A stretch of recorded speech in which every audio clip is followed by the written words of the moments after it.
Captain Marcus Chen had seen plenty of strange things during his 15 years commanding deep space cargo runs, but nothing quite like the massive golden ship that appeared on his sensors 3 hours into the Jupiter-Mars route.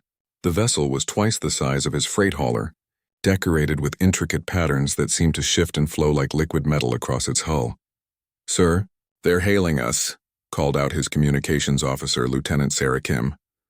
"Audio only, but the translation matrix is picking up the signal." Marcus straightened in his captain's chair. First contact protocols were clear, but those were written for encounters near Earth or the established colonies. Out here in the asteroid belt, they were on their own. "Put them through." The voice that filled the bridge was melodious, definitely female, with an accent that reminded Marcus of wind chimes in a gentle breeze.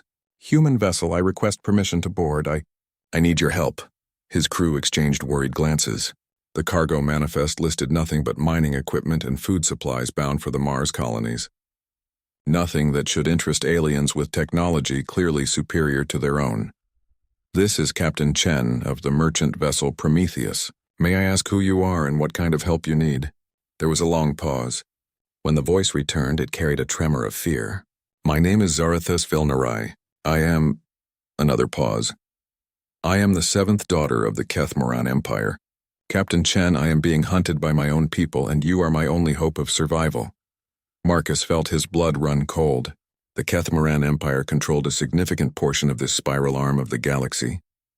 Humanity had only recently achieved faster-than-light travel, and their small collection of colonies were barely a footnote compared to the vast alien civilizations they were slowly discovering.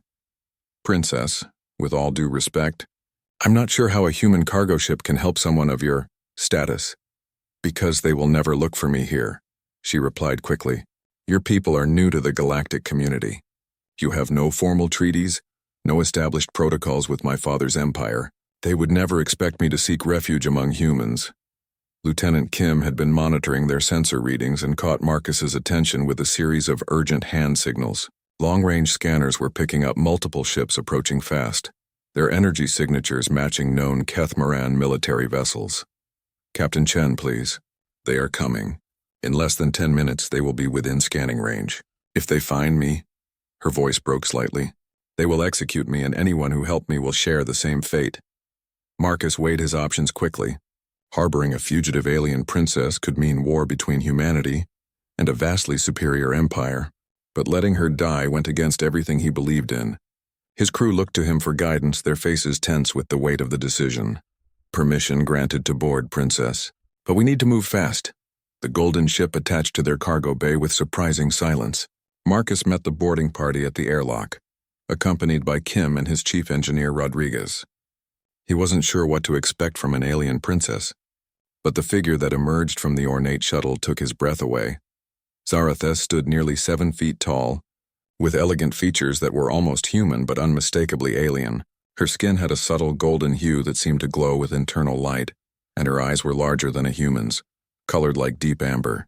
She wore flowing robes that seemed to be cut from starlight itself, and her long silver hair moved as if underwater despite the ship's gravity. But what struck Marcus most was the fear in those beautiful eyes, and the way her hands trembled as she clutched a small crystalline device to her chest. "Captain Chen," she said, offering a graceful bow, "I cannot express my gratitude, but you must understand the danger you have accepted. My father's ships carry weapons that could reduce your vessel to atoms in seconds." "Then we better make sure they don't find you," Marcus replied. "Rodriguez, can you hide her ship in cargo bay 3 behind the mining equipment?" The engineer nodded. "It'll be tight, but we can make it work." "What about energy signatures?" Zarathus held up the crystal device. "This will mask my ship's power core, but I cannot hide myself so easily. My people's life force burns differently than yours. Sensitive scanners will detect me." Kim stepped forward. "What if we could somehow mask your biosignature? Make you appear human to their sensors?" The princess looked surprised. "Such technology exists among your people?" "Not exactly," Kim admitted. "But our medical bay has equipment designed to monitor alien physiologies for the Colonial Health Service. If we reverse the process," Marcus felt a spark of hope. "How long would you need?" 20 minutes, maybe 30, to recalibrate everything." Through the ship's communication system, they could hear the approaching Kethmoran vessels demanding identification and permission to board. Marcus knew he had to buy time. Princess, I need you to tell me what's really going on. Why are your own people hunting you?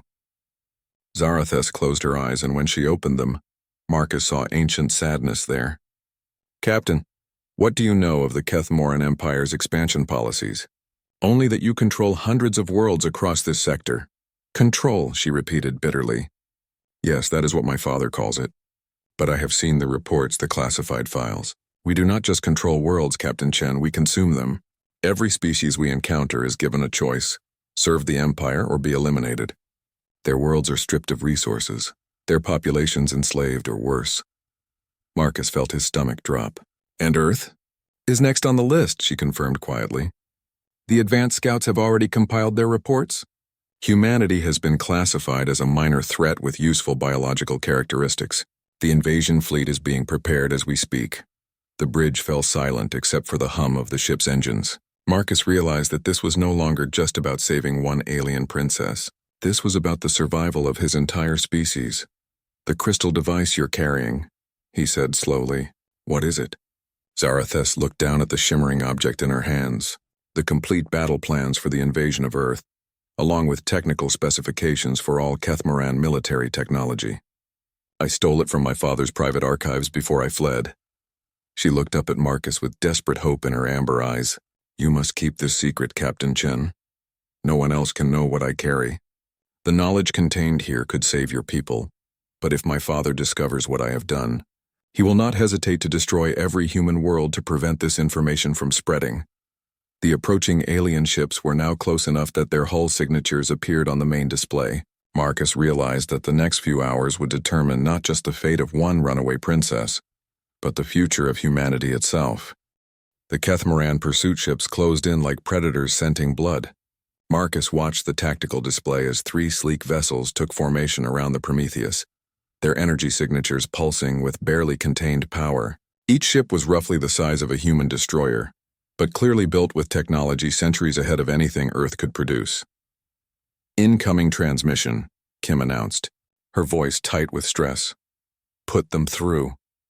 The voice that filled the bridge was deep and commanding, with an undertone that suggested violence was always an option. Human vessel, this is Commander Thaxion of the Imperial Guard. You will submit to immediate boarding and inspection. We are pursuing a dangerous fugitive who may have sought refuge among your kind. Marcus glanced at Zarathus, who had gone completely still, her golden skin pale with terror. She pressed the crystal device closer to her chest and shook her head frantically. Commander, this is a registered merchant vessel operating under Colonial Trade Authority charter. We're carrying mining equipment to Mars Colony 7. I'm afraid I don't understand why you'd think we'd harbor fugitives. Do not play games with me, human. Our sensors indicate an unauthorized Kethmoran vessel attached to your ship less than 30 minutes ago. Where is the passenger? Rodriguez had managed to move the Princess's ship into Cargo Bay 3, hidden behind stacks of atmospheric processors and mining drones. But Marcus knew that wouldn't fool a detailed scan for long. I show no record of any boarding, Commander. Perhaps your sensors are picking up residual energy signatures from your own ships. The silence that followed was ominous. Marcus could practically feel the alien commander's anger radiating through space. Captain Chen, the voice finally came back, colder now. You will permit boarding immediately, or I will authorize the use of force.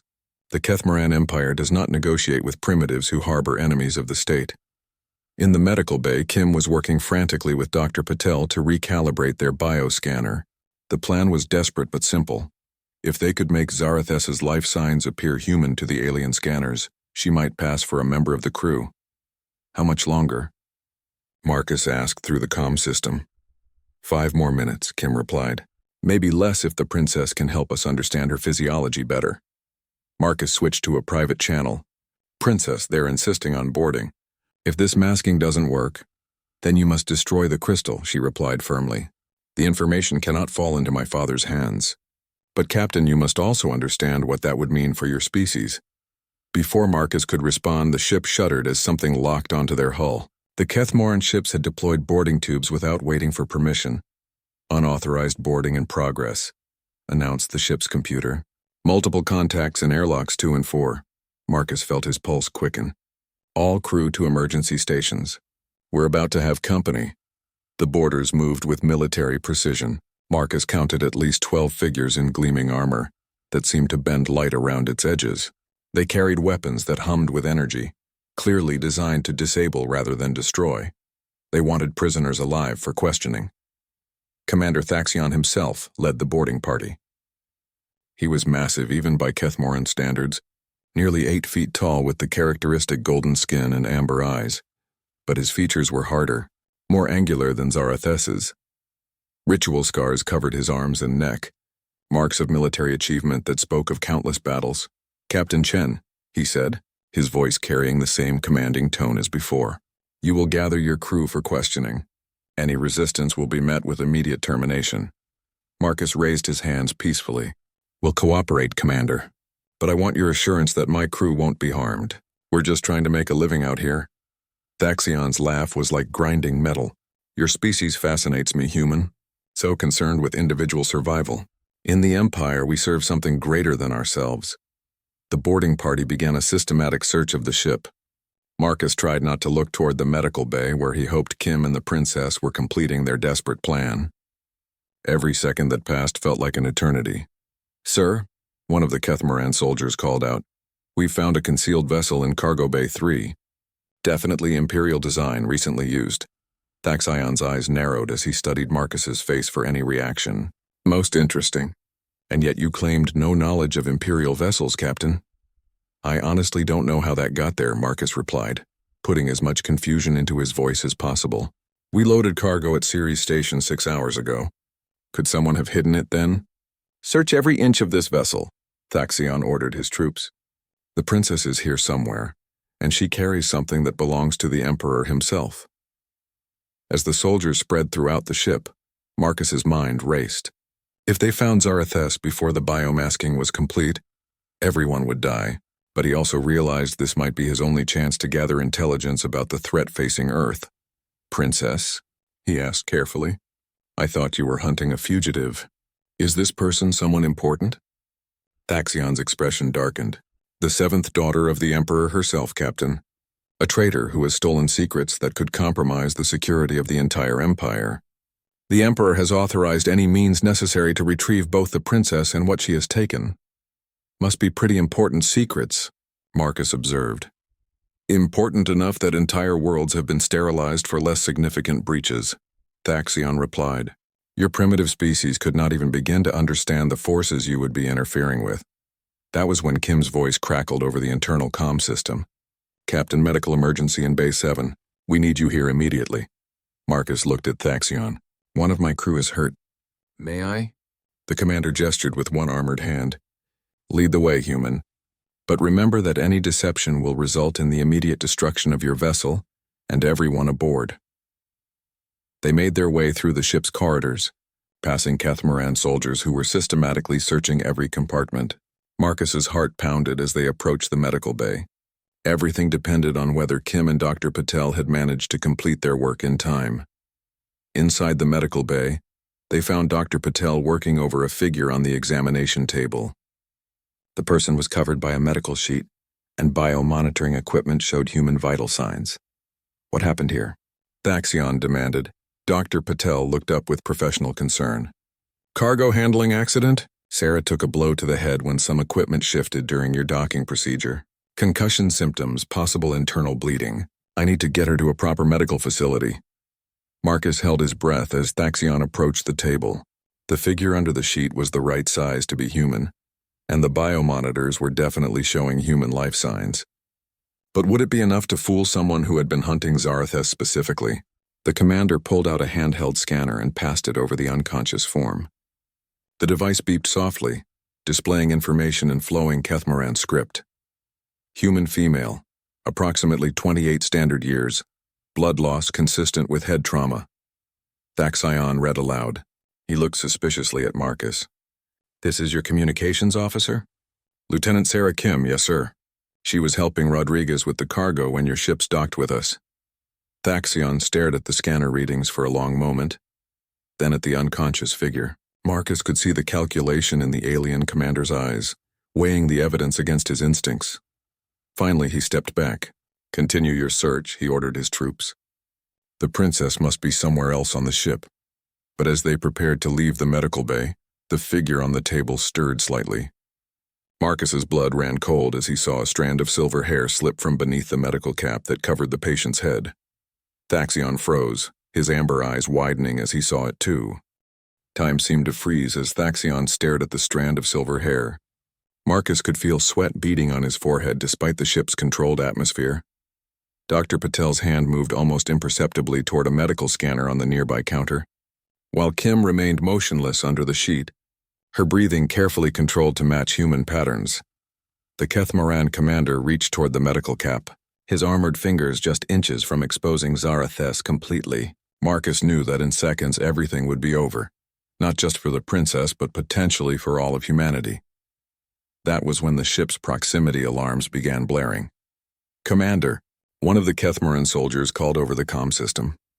"Emergency contact on long-range sensors. Multiple vessels approaching at high velocity. Configuration unknown." Thaxion hesitated, his hand still hovering over the medical cap. The tactical part of his mind was clearly warring with his duty to find the princess. "Sir?" Another voice crackled through his personal communicator. "These new contacts are moving in attack formation. Energy signatures suggest significant firepower." Marcus felt a strange mixture of relief and terror. Whoever was approaching might save them from immediate discovery, but it could also mean they were about to become collateral damage in an interstellar conflict. Thaxion straightened, his military training taking precedence. "How long until they reach weapons range?" 12 minutes, sir. Should we return to our ships and prepare for engagement?" The commander looked once more at the figure on the medical table, then at Marcus. "This is not over, human. If I discover you have deceived me, your species will learn why the Kethmoran Empire rules this sector of space." As soon as the boarding party had withdrawn, Dr. Patel quickly sealed the medical bay doors. Zarathes sat up slowly, pulling off the medical cap to let her silver hair fall freely around her shoulders. Her golden skin was pale with exhaustion from maintaining the physiological masking that had fooled the scanners. "The approaching ships," she said quietly. "They are not random travelers. My father has called in additional forces." Marcus felt his heart sink. "More hunters?" "Worse. Those energy signatures your crew detected belong to the Void Seekers, my father's elite assassination unit. They are not interested in capture, Captain Chen. They have been ordered to kill me and destroy anyone who has helped me." Kim was already at the sensor station, her fingers flying over the controls. "I count 6 vessels, each roughly twice the size of the ships already here. Captain, their weapons are charging up. Why would your father escalate like this?" Marcus asked Zarathes. "If you're his daughter." "Because he knows what I have stolen," she replied, clutching the crystal device tighter. "The information in this crystal does not just contain battle plans for Earth's invasion. It contains something far worse. Proof of what the Kethmoran Empire has done to dozens of civilizations, including detailed records of biological weapons designed to target specific species." Rodriguez's voice came through the comm system from the engine room. "Captain, I'm detecting some kind of scanning beam from the new arrivals. It's penetrating our hull like our armor isn't even there." Zarathes closed her eyes in defeat. "Quantum resonance scanners. They can detect my true biosignature, regardless of any masking technology. Captain, in less than 10 minutes they will know exactly where I am." Marcus made a decision that surprised even himself. "Then we don't wait for them to find us. Rodriguez, prepare for emergency jump to hyperspace. Sir, we can't jump with those ships attached to our hull." "Princess," Marcus turned to Zarathes, "how much damage can those boarding tubes take?" She looked puzzled. "I do not understand." "Human engineering tends to be more robust than elegant," Kim explained with a grim smile. "We build things to survive, not just to function." Marcus activated the ship-wide comm. "All crew secure for emergency maneuvers. We're going to try something that's either very clever or very stupid." The plan was desperate but simple. Instead of trying to detach the Kethmoran boarding tubes properly, they would use the Prometheus's emergency thrusters to break free by brute force. The alien ships would either release them voluntarily or get dragged along when the human vessel jumped to hyperspace. "Thrusters at maximum," Rodriguez reported. "Hull stress is approaching critical limits." Through the viewports, they could see the Kethmoran ship struggling to maintain their grip on the cargo vessel.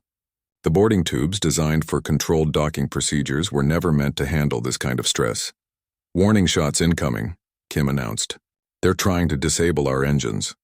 Energy beams lanced through space, carefully aimed to cripple rather than destroy.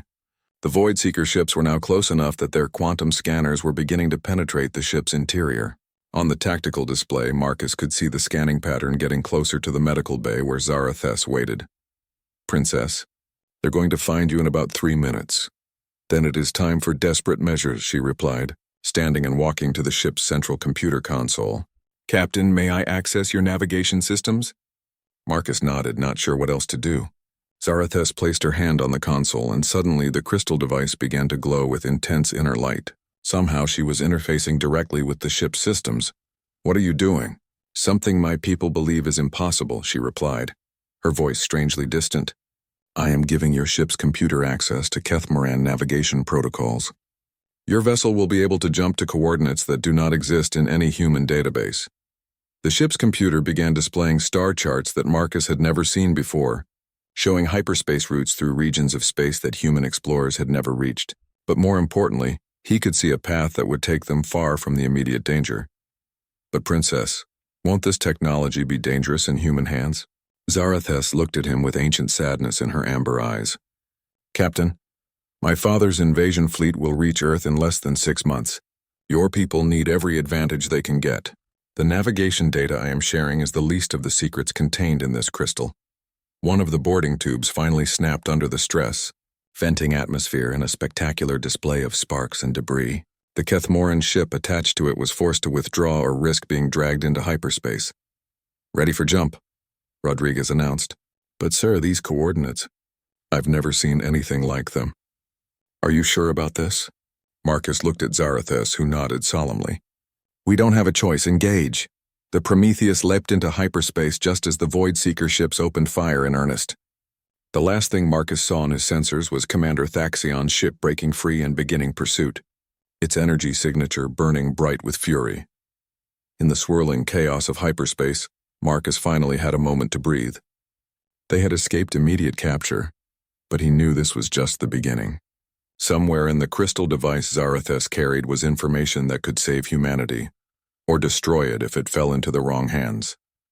"Princess," he said quietly, "you mentioned biological weapons designed to target specific species.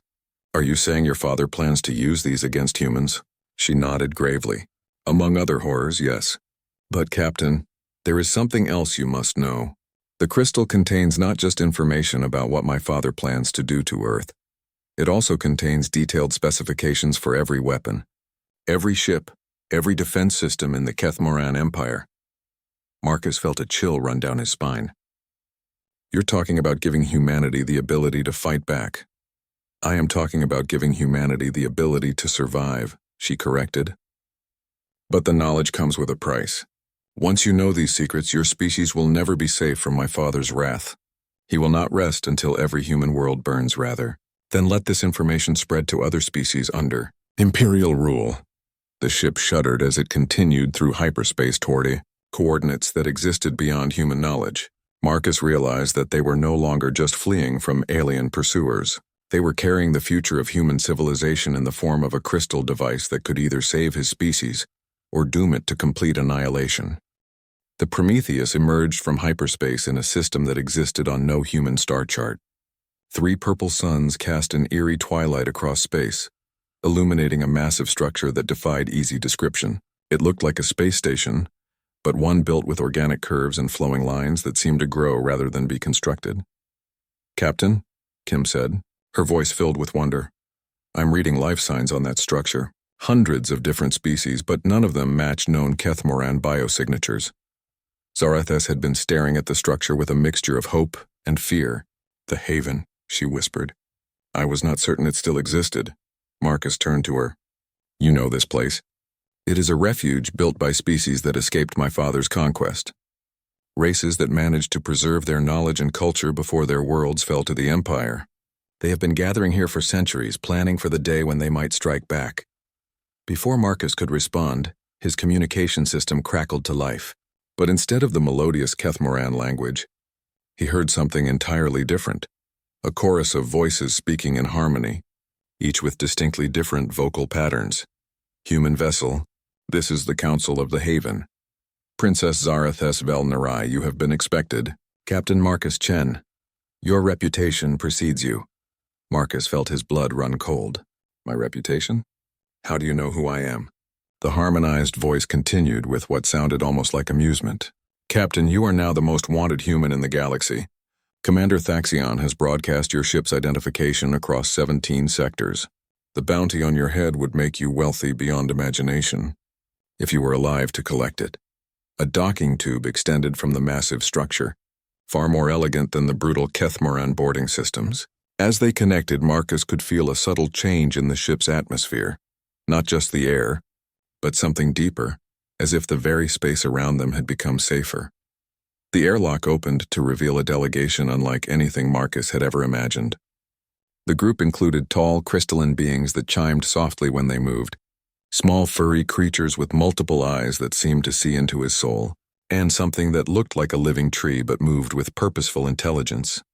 But it was the figure at the front of the delegation that captured Marcus's attention. She appeared almost human, but her skin had a subtle blue tint, and her eyes held depths that spoke of vast age and accumulated wisdom. Captain Chen, she said, her voice carrying the same harmonized quality he had heard over the communicator. I am Elder Synaxi of the Altarian Collective. What remains of my people after the Empire's purge? We have been waiting for someone like you. Someone like me? Marcus asked, confused. Zarathes stepped forward, still clutching the crystal device. Elder Synaxi, I bring information that could change everything. But time is running short. My father's forces are certainly tracking us. The Elder's expression grew grave. Yes, Princess. We monitored your escape. Commander Thaxion's ships are gathering reinforcements from across the sector. Within hours, this system will be under siege. They were escorted through corridors that seemed to pulse with life. The walls displayed what looked like historical records, images of beautiful worlds, thriving civilizations, and then the terrible scenes of conquest and destruction that followed the arrival of Kethmoran fleets. The council chamber was a vast dome where representatives of dozens of species sat in concentric circles. Marcus recognized none of them, but he could sense the weight of accumulated loss and determination in the room.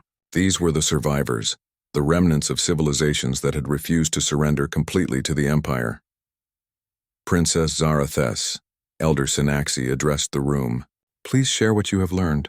Zarathes held up the crystal device, and it began to project holographic displays that filled the chamber. Marcus watched in growing horror as tactical displays showed the planned invasion of Earth in devastating detail. Massive fleets, biological weapons specifically designed to target human physiology, and contingency plans that involved the complete sterilization of Earth if humanity proved more resistant than expected. 6 months, Zarathes announced. That is how long your people have before the first wave arrives.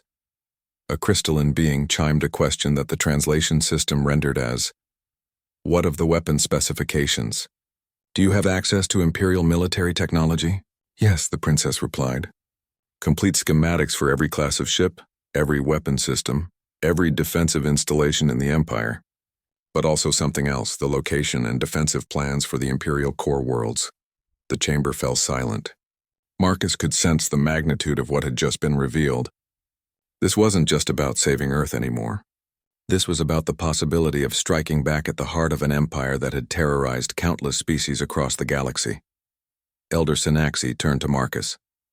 Captain, your species stands at a crossroads. You can take this information back to Earth and prepare for the invasion. With proper application of this knowledge, humanity might survive the initial attack and even inflict significant casualties on the Imperial forces. But, Marcus sensed there was more. But if you choose that path, you will be fighting defensively against an enemy with virtually unlimited resources. Eventually, the Empire will adapt and overwhelm you. Your species might survive a few years longer, but the ultimate outcome would remain the same. The crystalline being chimed again. There is another option. Use the information to strike first, to coordinate with all the resistance groups across the galaxy. Hit the Empire where it is weakest and cannot easily defend itself. Marcus felt overwhelmed by the scope of what was being suggested. You're talking about starting a galactic war. Captain, Elder Synaxi replied gently, the war has been going on for centuries. Your species is simply the latest to be targeted. The question is whether you will fight as victims or as allies in a larger struggle for freedom. A new voice entered the conversation, one of the tree-like beings that communicated through complex pheromone releases that the translation system struggled to interpret. Human leader Marcus, your species possesses qualities that others lack. Adaptability, creativity, willingness to sacrifice for strangers. These traits make you valuable beyond your military potential. Dr. Patel, who had been quietly observing, finally spoke up. What exactly are you asking us to do? Zarathus answered. Doctor, the crystal contains not just military information, but the locations of every resistance cell, every group of survivors, every hidden base throughout Imperial space. With this knowledge, it would be possible to coordinate the largest rebellion in galactic history. And the risks? Marcus asked. Total annihilation. Elder Synaxi replied bluntly. If the rebellion fails, my father will not simply conquer Earth. He will make it an example that will terrify any other species that might consider resistance. Every human world will be destroyed. Every human life ended, and the documentation of your extinction will be broadcast across the galaxy as a warning. Marcus looked around at his crew. Kim was pale but determined. Rodriguez was studying the technical displays with professional interest, and Dr. Patel was reviewing the biological weapon specifications with growing alarm. How long do we have to decide? The Void Seekers will arrive within hours, Zarathus replied. Once they find the haven, all the species gathered here will be at risk. The decision must be made now. That was when the station's warning systems began to sound. A new voice crackled over the communication system, speaking in clipped, efficient tones. Council alert. Imperial forces detected at the edge of the system.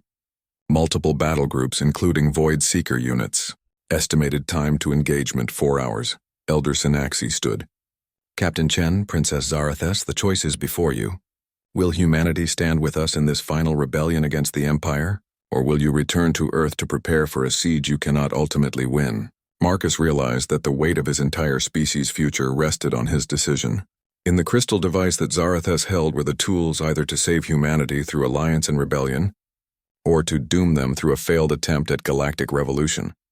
The approaching Imperial fleets would not give them long to choose. Marcus stared at the tactical display showing the approaching Imperial forces. 6 battle groups with enough firepower to reduce the haven to cosmic dust, led by the most elite units in the Keth-Moran Empire. Every instinct told him to run, to take the information back to Earth and warn his people to prepare for siege.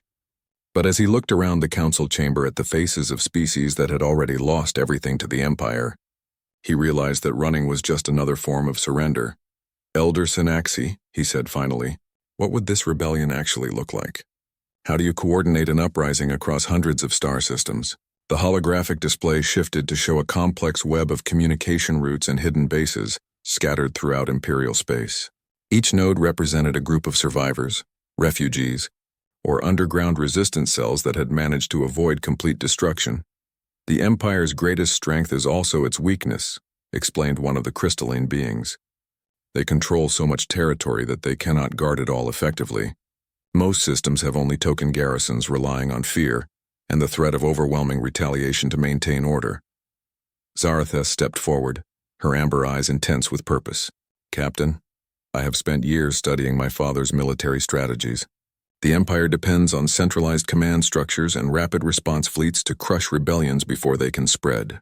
But if multiple systems rebelled simultaneously across different sectors, the Imperial forces would be stretched too thin to respond effectively to all of them. Dr. Patel had been studying the biological weapon specifications with growing concern. Princess, these targeting agents your father has developed, they're specifically designed to attack human DNA structures. How is that possible? Your people have never had extensive contact with humans before. Zarathus's expression darkened. Doctor, that is not entirely accurate. The Empire has been observing your species for decades through covert surveillance. They have collected biological samples from remote human outposts, isolated research stations, and ships that disappeared in deep space. My father's scientists have had ample time to develop weapons specifically tailored to human physiology. Marcus felt sick. You're saying humans have been disappearing because your people were studying us? I am saying that my father has been preparing for the conquest of Earth far longer than your government realizes. The invasion fleet currently assembling contains weapons that could kill every human on your planet within days, while leaving the infrastructure completely intact for Imperial colonization. Elder Synaxi gestured to the tactical display. Captain, this is why the rebellion must begin now. If we wait for the Empire to attack Earth first, those biological weapons will be deployed as a demonstration of power.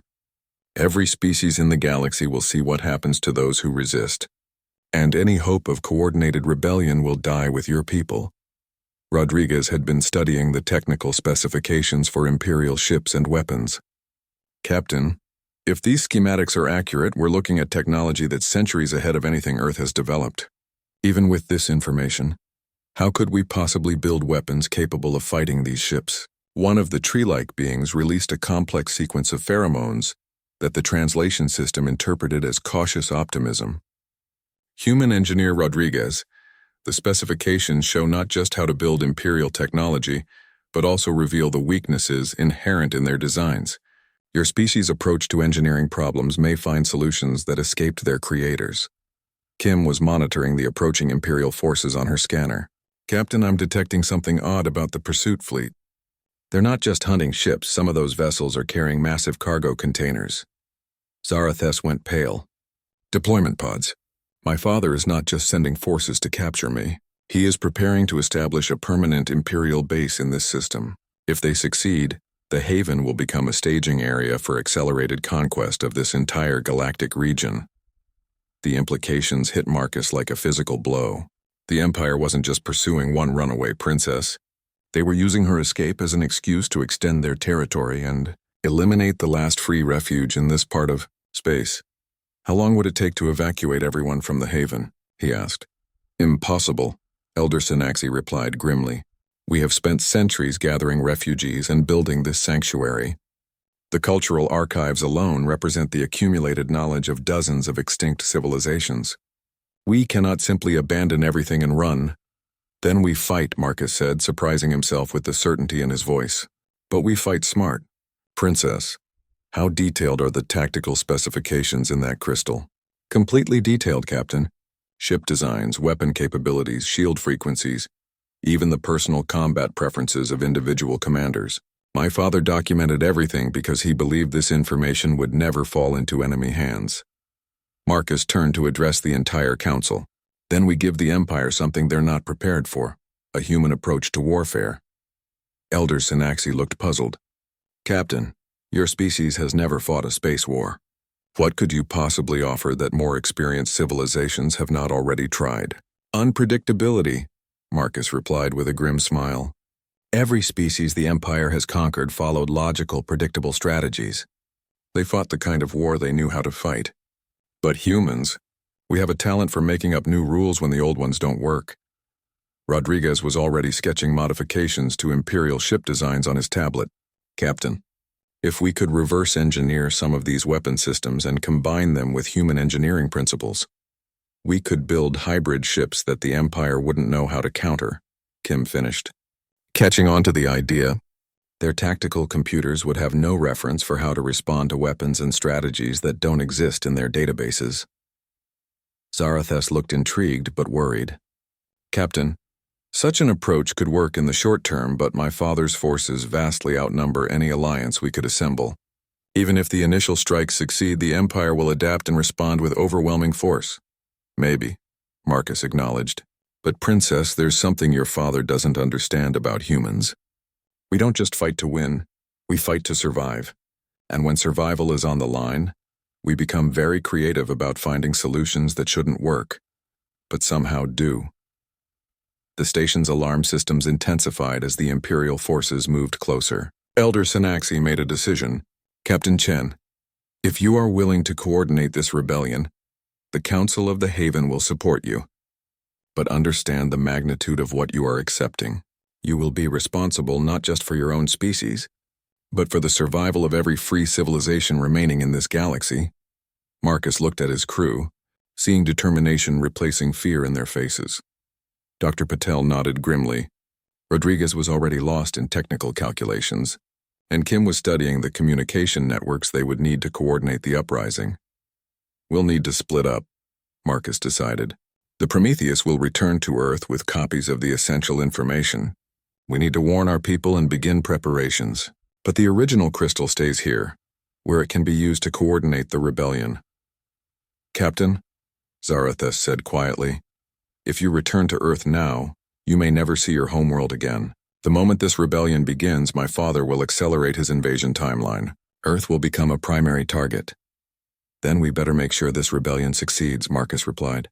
Because if it fails, Earth is doomed anyway. The council chamber erupted in activity as representatives from dozens of species began coordinating what would become the largest uprising in galactic history. Plans were made, resources allocated, and communication protocols established. But Marcus knew that all the planning in the galaxy would mean nothing if they couldn't survive. The next few hours, the Imperial forces were now close enough that individual ship signatures were visible. On the tactical display, Commander Thaxion's flagship led the formation, its weapons already charging for what promised to be a devastating first strike against the Haven. Captain, Kim announced, incoming transmission from the Imperial fleet. They're demanding our immediate surrender. Marcus looked at the crystal device in Zarathus's hands, the key to either salvation or damnation for every free species in the galaxy. Put them through, he said. It's time to let the Empire know that the rules of the game have just changed.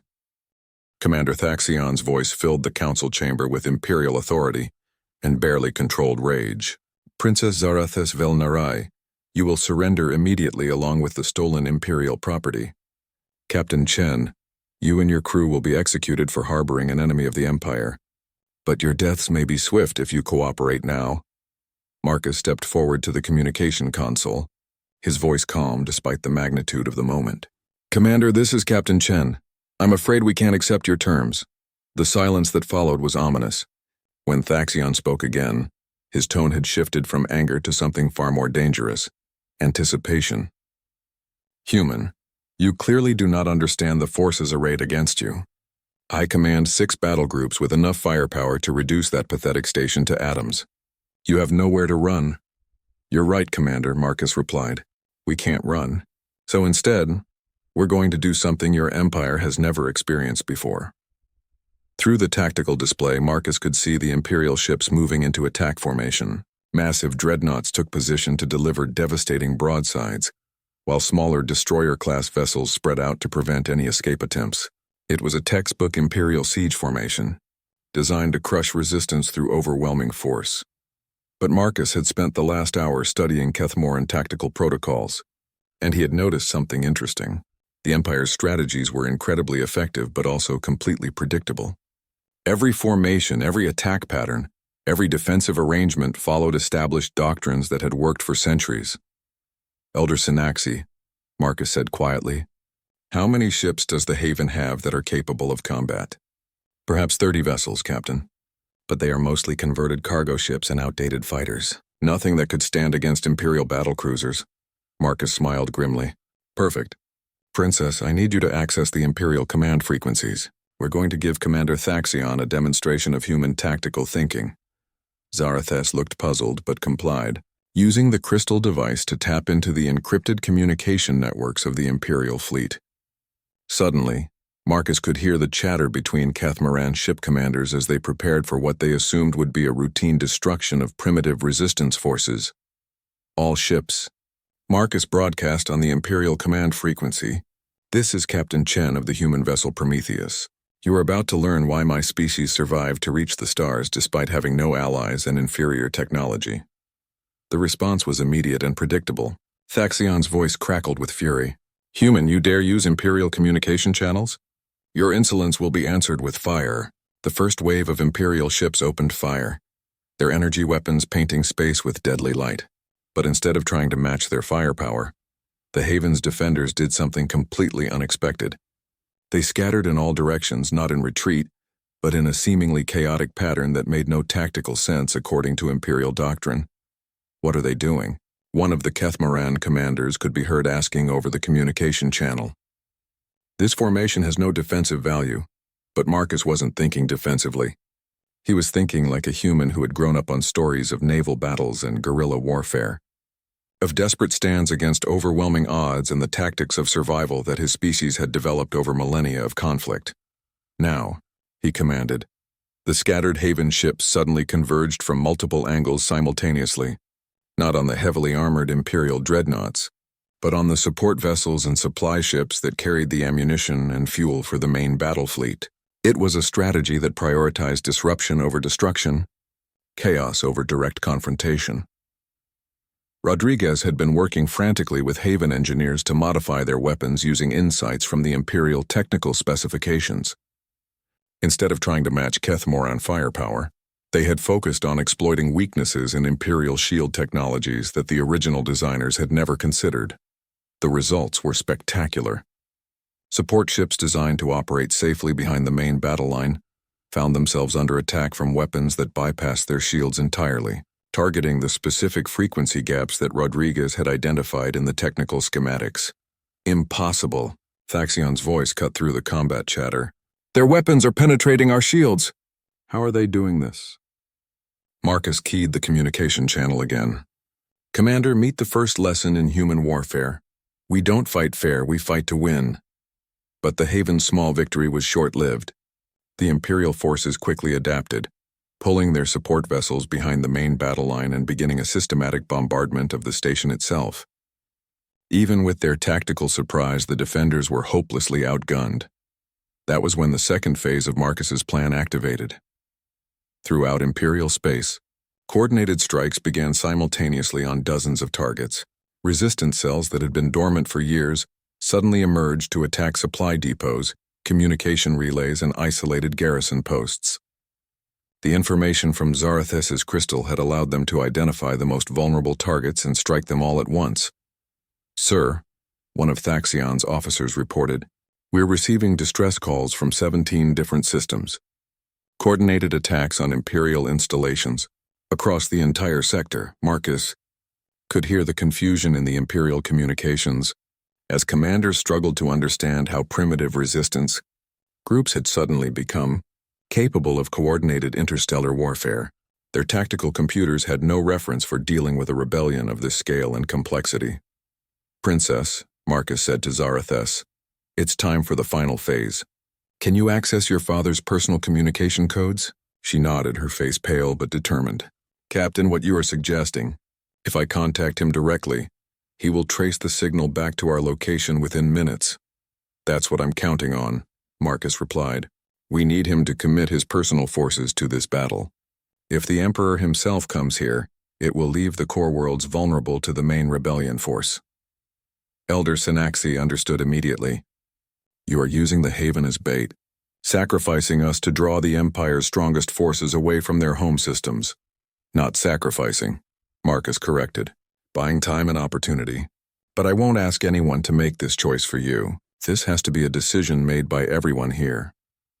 Around the council chamber, representatives of dozens of species looked at each other with the weight of galactic history in their eyes. They had already lost their homeworlds, their civilizations, everything except their determination to resist. The question now was whether they were willing to risk the last sanctuary they had built in order to give other species a chance at freedom. The crystalline being chimed its agreement first, followed by the tree-like entities releasing pheromones of acceptance. One by one, every species represented in the council voted to turn their sanctuary into a battlefield that would determine the fate of the galaxy.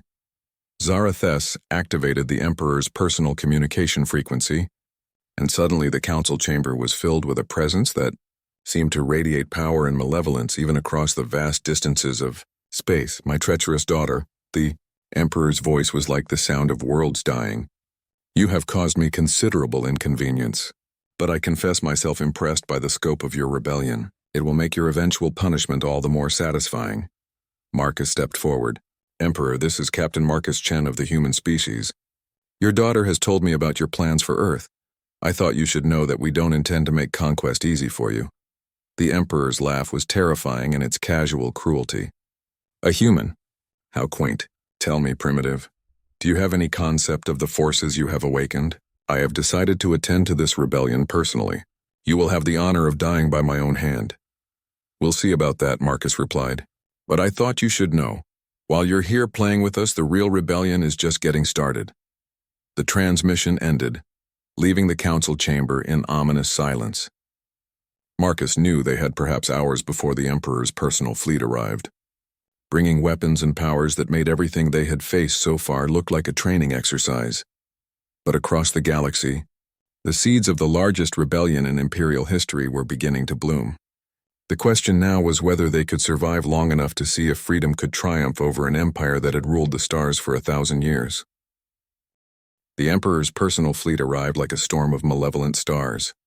Marcus had seen the technical specifications for Imperial dreadnoughts, but nothing had prepared him for the reality of the Eternal Dominion, the Emperor's flagship. It was less a ship than a mobile fortress, bristling with weapons that could crack planets and carrying enough firepower to sterilize entire star systems. "Captain," Kim reported, her voice tight with controlled fear, "I'm reading energy signatures I've never seen before. Whatever weapons that ship carries, they're not in any of our technical databases." Zarathes stood at the observation port, staring at her father's approaching fleet with a mixture of terror and determination. The Eternal Dominion carries the Annihilation Array, weapons that were used to destroy the core worlds of the first species that dared to rebel against the Empire. They reduce matter to its component atoms, leaving nothing but empty space where planets once existed. Marcus felt the weight of galactic history pressing down on him. In less than an hour, this sanctuary that had taken centuries to build would be reduced to cosmic dust, along with everyone aboard. But across the galaxy, reports were flooding in from the coordinated rebellion strikes, and the news was better than he had dared to hope. "Elder Synaxi," he called out, "what's the status of the core world attacks?" The council chamber's displays showed a real-time tactical overview of the rebellion. Resistance groups that had been hiding for generations were emerging simultaneously across 17 sectors, hitting Imperial infrastructure with surgical precision, guided by the intelligence from Zarathes's crystal. "The attacks are succeeding beyond our projections," Elder Synaxi reported. "The Empire's communication networks are disrupted, supply lines severed, and garrison forces are trapped and isolated. But Captain, the Emperor's personal fleet represents nearly 30% of the Empire's total military strength. If we cannot defeat or delay him here, the rebellion will be crushed as soon as he returns to coordinate the Imperial response." Marcus finished. "I know. Which is why we're not going to let him leave." Dr. Patel had been studying the biological weapon specifications with growing excitement. "Captain, I think I've found something. These targeting agents that were designed to kill humans, they're incredibly sophisticated, but they have a fatal flaw." "What kind of flaw?" "They're too specialized.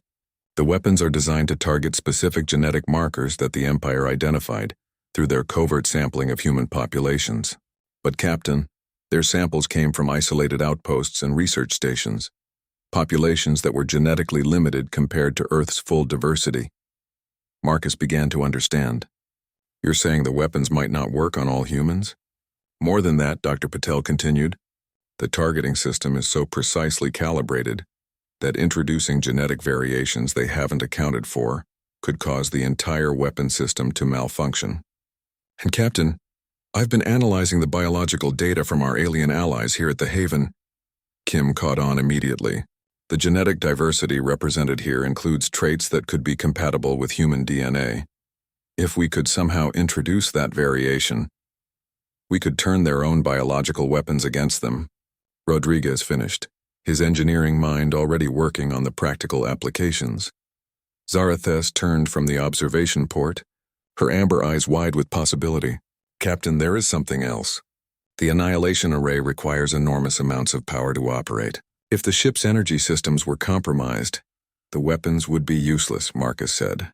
"Princess, do the technical specifications include details about the Eternal Dominion's power systems?" "Complete schematics, including emergency protocols and backup systems. My father documented everything because he believed such information could never be used against him. The Emperor's fleet was now close enough that individual ships were visible without magnification. Marcus counted over 100 vessels, each one capable of reducing the Haven to rubble, but he had noticed something in the fleet formation that gave him hope. "They're still using standard Imperial tactics," he observed. "Even with overwhelming force, they're following predictable patterns." Elder Synaxi looked puzzled. "Captain, against such superior firepower, what difference do tactical patterns make?" "Because patterns can be anticipated," Marcus replied with a grim smile. And if you can anticipate something, you can prepare for it. The final phase of Marcus's plan required something that went against every human instinct for self-preservation. Instead of trying to hide or escape, the defenders of the haven would do the opposite. They would make themselves irresistibly attractive targets while turning their sanctuary into the largest trap in galactic history. Rodriguez and the haven's engineers had been working frantically to modify the station's power systems, using insights from the Imperial technical specifications to create what was essentially a massive bomb disguised as a space station. But instead of conventional explosives, they were weaponizing the station's own defensive shields. If this works, Rodriguez explained to the Council, the energy discharge will propagate through subspace and disable every Imperial ship within a light-year radius. They'll be dead in space, vulnerable to boarding actions. And if it doesn't work, Elder Synaxi asked, then we'll all be dead, but the rebellion will continue without us, Marcus replied honestly. The Emperor's communication came as his fleet moved into final attack position. His voice filled the council chamber with the authority of someone who had ruled half the galaxy for centuries. Daughter, your rebellion has been amusing, but it ends now. I offer you one final chance to surrender. Come aboard my ship willingly, and I will make your execution swift. Continue to resist, and I will ensure that every species that aided you suffers for generations. Marcus stepped to the communication console. Emperor, this is Captain Chen. I have a counter-offer. Surrender your fleet and submit to judgment by the species you've oppressed, and we'll consider letting you live. The Emperor's laughter was like the sound of civilizations falling. Human, your species' capacity for self-delusion is remarkable. You face the combined might of the Kethmoran Empire, with nothing but converted cargo ships and primitive weapons. What could you possibly hope to accomplish? We hope to teach you something about humanity, Marcus replied. We don't surrender. We don't give up. And when we're backed into a corner with no way out, we do something your empire has never seen before. And what is that, primitive? Marcus looked around at his crew, at the alien allies who had become friends, at Zarathes who had risked everything to save species she barely knew.